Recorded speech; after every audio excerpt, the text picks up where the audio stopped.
अल्लाह सां शिरक करण। दुआ घुरबी अल्लाह खां, दुआ घुरबी, हाजत घुरबी अल्लाह खां।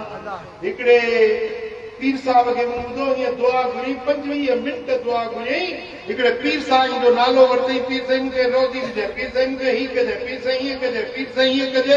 सॼी दुआ पीर खां घुरियई पर अल्लाह खां कुझु न घुरियई। शिरक खे सिंग थींदा आहिनि। पीर असांजो मुर्शिद आहे, रहबर आहे, अॻवान आहे, अल्लाह नाहे, महबूद नाहे। यादि रखो, महबूद असांजो। दुआ घुरंदासीं, दुआ घुरंदासीं। बेटा ॾाढो नाज़ुक मरहलो आहे। हिते भली मुरीदनि खां तूं टिडनि चंदा भली वठ, पर हिसाब थींदो वाहिदुल क़हार जे अॻियां। कहिड़ी तो वाट वरिती आहे? छा क़ुरान ईअं सेखारियो आहे? छा रसूल ईअं सेखारियो आहे जेका तूं तालीम माण्हुनि खे ॾींदो थो?